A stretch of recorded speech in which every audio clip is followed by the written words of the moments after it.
Сәлеметсіздер ме оқушылар? Бүгінгі сабағымыздың тақырыбы формула арқылы есептеу және натурал сандар тізбегі. Бүгінгі сабақта біз формула қолданып есептер шығаруды үйренеміз және натурал сандар тізбегінің заңдылықтарын құруды және сол заңдылықтарды жазуды үйренеміз. Әдеттегідей өткенді бір қайталап алайық. Қашықтық, жылдамдық және уақыт деген ұғымдарға байланысты біз қандай бір қызықты әдіс өтіп едік. Айталық, мынау пицца болсын. Осы пиццаны ойша 3 бөлікке бөлейік. Жоғары жағына S қашықтық, төменгі сол жағына V жылдамдық және оң жағына T уақытты жазайық. Естеріңізге саламын, бұл сурет бізге жай ғана кез келген уақытта осы 3 шаманың формуласын еске түсіруге көмектеседі. Осы суретті бір жерге салып алып, немесе жаттап алайық. Мысалы, бұл суреттің қандай көмегі бар? Біз есеп шығарған кезде S-ті, яғни қашықтықты табу керек болса, S-ті уақытша жабамыз. Не көріп тұрмыз?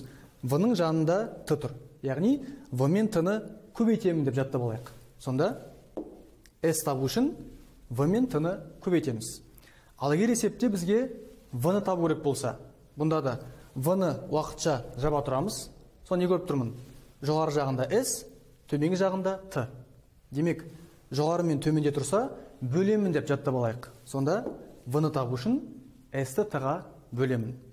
Егер есепте уақытты табу керек болса, дәл солай уақытты жаба тұрамын. Не көріп тұрмын? S бөлінген V.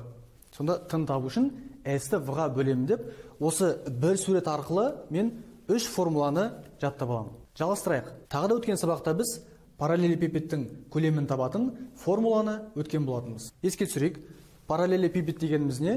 Айталық, өмірден бұл бір кірпіш, немесе ғимарат пішіндес, немесе аквариум, немесе қорап сияқты есімізде сақтап алайық. Параллелепипедтің бізге 3 өлшемі керек. А дегеніміз ұзындығы, Б дегеніміз ені және С биіктігі. Көлем табу үшін осы 3 өлшемді көбейте саламыз. Сонда үлкен V әрпімен белгілейміз латынның. Сонда V тең болады А, Б және С-ның көбейтіндісі. Және біз кубтың көлемін табатын форманы өткен болатынбыз. Куб дегеніміз не? Еске түсірейік. Бұл да параллелепипедтің бір түрі. Бірақ кубтың ерекшелігі барлық қырлары тең болады. Сол үшін мен ұзындығы да, ені де, биіктігі де А деп белгілеп аламын. Сонда формуласы V тең болады А куб. Неге? Себебі біз айттық қой, ұзындығын, енін және биіктігін көбейтеміз. А куб дегеніміз А көбейту А көбейту А. Тағы да өткен сабақта біз натурал сандар тізбегін өттік. Мына экранда көріп тұрғаныңыздай, осы сандар тізбектеп жазылса, бұны натурал сандар тізбегі деп атаймыз.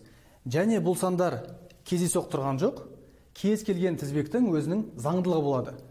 Мысалы, мына тізбегіміздің формуласы 2n азайту 1. Мысалы, тексерейік. N дегеніміз не? Ол осы тізбекте n-ші ретте тұрған сан. Мысалы, натурал сан деп айтсақ болады. Натурал сан дегеніміз білеміз ғой, 1, 2, 3 деп шексізге дейін кете беретін сандар. Тексерейік. n-нің орнына 1-ді қояйық.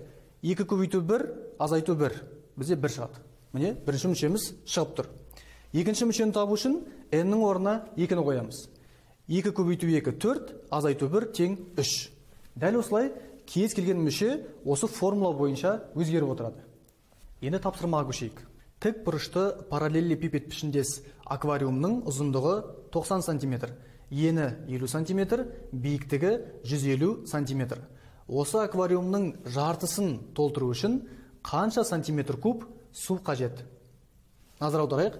Жартысын деген сөзді белгілеп, басқа түспен жазып қойдым. Бұл біздің кілт сөзіміз болады. Қазір шешуін жазған кезде осы сөз бізге қажет болады. Әдеттегідей шартын жазамыз. А дегеніміз ұзындығы, Б дегеніміз ені, С дегеніміз биіктігі. Және маған табу керек, қанша су керек аквариумның жартысын толтыру үшін. Осыны ұмытпайық. Шешуі. Енді аквариумның жартысын табу үшін мен бірінші жалпы көлемнің формуласын жазып алуым керек. Бәріміз білеміз, ұзындық, ені және биіктігінің көбейтіндісі. Алдымен біз толық көлемін тауып аламыз. Орнына қояйық. Ұзындығы, ені, биіктігі орнына қойып, көбейтсек 675.000 сантиметр куб шығады. Бірақ бұл біздің аквариумымыздың барлығын толтыруға кететін су. Ал менің тапсырмам жартысы. Сонда жартысын табу үшін мен көлемді 2-ге бөлемін. Жазып қоямын В жарты деп, шатып кетпес үшін. Сонда барлық көлемді 2-ге бөлемін. Сонда 337.500 сантиметр куб шығады. Бұл біздің жауабымыз. Яғни аквариумды жартылай толтыру үшін бізге 337.500 сантиметр куб су қажет болады. Енді қазір біз бір пайдалы ереже үйренетін боламыз. Естеріңізде болса, есеп шығарған кезде жылдамдықтар бір-біріне қарама-қарсы немесе бағыттас деген есептер кездеседі. Сондай кезде жылдамдықтармен қалай жұмыс істейміз, соны біліп алайық. Егер бізде айталық екі көлік бір-біріне қарама-қарсы немесе бір-бірінен қарама-қарсы жүрсе, қалай орындаймыз? Бірінші жағдай, екі көлік бір-бірінен екі жаққа қарама-қарсы кетіп бара жатыр. Оны V1 және V2 деген жылдамдықпен белгілейік. Немесе қарама-қарсының тағы да бір түрі бар. Ол бір-біріне кездесуге келе жатқан кезде біз не істейміз? V1, V2 деп жазып аламыз да, бұл да қарама-қарсы қозғалысқа жатады. Жалпы қарама-қарсы қозғалыс кезінде біз не істейміз? Жылдамдықтарды бір-біріне қосамыз. Ал тағы да бір жағдай болады, қарама-қарсы емес, ол бағыттас қозғалыстар. Яғни олар бір бағытта қозғалып бара жатыр деген сөз. Мысалы, V1 мен V2 екі көлік бір бағытта бара жатыр, немесе керісінше мына бағытта да бірге бара жатыр. Ондай кезде не істеймін? Ондай кезде екі жылдамдықты бір-бірінен азайтамын. Яғни үлкенінен кішіні азайтамын. Осы екі жағдайды жаттап алыңыздар. Бұл мәтін есептерде қажет болады. Енді осы ережені бекіту үшін тапсырма орындайық. Нұр-Сұлтан қаласы мен Семей қаласының арасы 760 километр. Осы екі қаладан бір-біріне қарама-қарсы бағытта автобус пен жеңіл көлік жолға шықты. Автобустың жылдамдығы 80 км сағат, жеңіл көліктікі 110 км сағат. Екеуі қанша уақыттан кейін кездеседі? Әдеттегідей шартын жазамыз. Мен автобустың жылдамдығын V1 деп алдым, ал жеңіл көліктікін V2 деп алдым. Екеуін бір-бірінен ажырату үшін. Қашықтық бізге берілген 760 км және екеуінің кездесетін уақытын табу керек. Ережені еске түсірейік. Егер екі көлік бір-біріне қарама-қарсы келе жатса, біз жылдамдықтарын қосамыз деп айттық. Қосайық.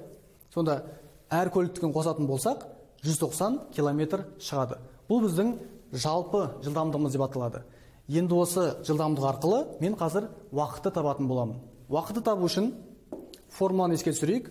Қашықтықты жылдамдыққа бөлетін едім. Орын-орнына қояйық. Сонда жауабы 4 сағат. Екі көлігіміз 4 сағаттан кейін кездеседі. Келесі тапсырма орындайық. Формуланы пайдаланып, натурал сандар тізбегін құрыңыз. Айталық бізге бір формула берілген. N дегеніміз не еді? 1, 2, 3, 4 деген натурал сандар. Енді бірінші мүшемізді табу үшін N-нің орнына 1-ді қоямыз. Есептейік. 4 көбейту 1, 4, қосу 5, тең 9. Яғни тізбегіміздің бірінші мүшесі қазір бізде 9 болады. Тізбегіміздің екінші мүшесін табу үшін дәл солай N-нің орнына 2-ні қоямыз. Орнына қояйық. 4 көбейту 2, 8, 8 қосу 5, 13. Дәл осылай 3-ті қоямыз N-нің орнына, 17 болады. 4-ті қоямыз, 21 болады. Және 5-ті қойсақ, 25 болады. Енді тізбегімізді жазайық. 9, 13, 17, 21, 25. Яғни біз берілген формула арқылы тізбек құрастыруды үйрендік. Келесі тапсырма. Берілген тізбектің алдыңғы үш мүшесін және соңғы үш мүшесін табыңыз. Бізге белгілі бір тізбек берілген және оның 75, 100 және 125 деген мүшелері бізге белгілі. Тапсырмада айтылғандай, алдыңғы үш мүшесі мен соңғы үш мүшесін табу керек. Біз бұл жерде тізбектің заңдылығын анықтап алуымыз қажет. Ол үшін нас сандарға қарап заңдылықты табайық. 75-тен қалай 100 шығады? Әрине 75-ке 25 қосуым керек. Және 100-ден қалай 125 шығады? Оған да 25 қосу керек. Демек, заңдылық белгілі болды. Әр келесі мүшеге 25 қосылып отырады екен. Демек, мен алғашқы мүшелерін табу үшін керісінше азайтамын ғой. Сонда 75-тен 25-ті азайтайық, 50 болады. 50-ден 25-ті алсам, 25 болады. 25-тен 25 алсам, 0 болады. Яғни тексерейік енді. Қосу 25, қосу 25, қосу 25 заңдылық орындалып тұр. Енді соңғы мүшесін табу үшін дәл солай заңдылықты сақтаймыз. 25-ке 25 қоссам 150, 150-ге 25 қоссам 175, және оған 25-ті қоссам 200 болады. Яғни осы заңдылық арқылы мен алғашқы және соңғы 3 мүшелерін таптым. Келесі сет дәл сондай тапсырма заңдылықты табайық. 56-дан қалай 112 шығуы мүмкін? Әрине байқасаңыздар, көбейту 2 деген амал орындалып тұр. Ары қарай 112-ден 224-ке өту үшін бұнда да көбейту 2 амалы орындалып тұр. Заңдылық табылды. Демек, алдыңғы мүшесін табу үшін біз кері жүреміз ғой. Сондықтан 2-ге бөлеміз. Бастайық. 56 бөлу 2 28, 28 бөлу 2 14, 14 бөлу 2 7 болады. Тексерейік. Көбейту 2, көбейту 2, көбейту 2 заңдылық орындалып тұр. Енді соңғы 3 мүшесін табайық. Заңдылықты сақтаймыз. 224 көбейту 2 448, көбейту 2 896, көбейту 2 1792. Біз тізбектің барлық мүшелерін таптық. Осымен, құрметті оқушылар, бүгінгі сабақта біз формула арқылы мәтін есептер шығардық және тізбектің заңдылықтарын тауып, тізбектерді жазуды үйрендік. Келесі сабақта кездескенше сау болыңыздар.